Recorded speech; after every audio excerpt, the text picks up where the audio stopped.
ကဲဒီမှာကြည့်ကြပါဦးဒီကောင်လေးက$လေးနဲ့လမ်းဘေးကအစင်းရဲသားတယောက်စီကနေလွှဲပေါ်ကျန်းတဆောင်ကိုဝေးလိုက်ပါတယ်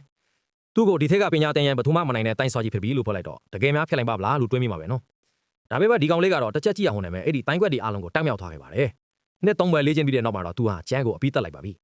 သူ့ရဲ့လက်ထက်ကနေငကားတကန်ထွက်လာတော့မလို့ကောင်းကင်ကဖိနစ်ငက်ကိုဆွဲချလိုက်တာမျိုးတွေဖြစ်နေပြီမြင်သူကိုယ်တိုင်ကတော့ဒါကိုရိုးရိုးကြက်နဲ့ငါးဖန်တာပဲလို့ထင်နေခဲ့တာပါဘယ်လောက်တောင်အထင်သေးစရာကောင်းတယ်လဲနော်ဒေါသလည်းထွက်နေတာပေါ့သူ့ကိုလိန်သွားပြီလို့ထင်တာပေါ့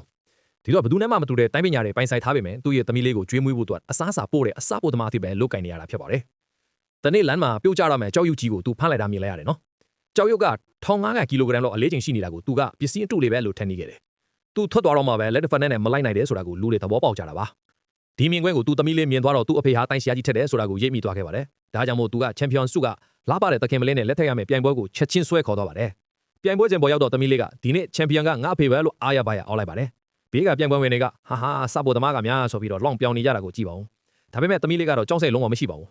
သူမကစင်ဘောကသခင်မလေးရဲ့ချက်ပေါက်ကိုပြီးဖတ်ပြီးအကုန်လုံးတက်လာခဲ့ကြငါ့အဖေကတယောက်ထက်နိုင်တယ်လို့စင်ခေါ်လိုက်ပါတယ်ဒီတော့ပြိုင်ပွဲဝင်တွေကလည်းဒေါသအိုပါပြီးတင်ကန်းစာပေးကြတာပေါ့ဒါပေမဲ့ဘယ်သူမှမသိလိုက်ကြဘူးနေ့လက်ကမုံလာဦးလေးနည်းနည်းပဲစားထားတဲ့သူ့အဖေကရုတ်တရက်နောက်လဲလိုက်တဲ့အခါမှာတခဏအတွဲမှာပြိုင်ပွဲဝင်အားလုံးလဲကျသွားကြလေတော့ဒီမြင်ကွင်းကြောင့်အလက်ပါတဲ့သခင်မလေးဟာလုံးဝကြောင်တောင်ထူသွားခဲ့ပြီးဒီစာပိုသမားဟာတာမလူမဟုတ်ကြောင်းတမန်ပေါက်လိုက်ရတာပါကဲပြိုင်ပွဲမရှိတော့ဘူးဆိုတော့လက်ထက်ရတော့မယ်ပေါ့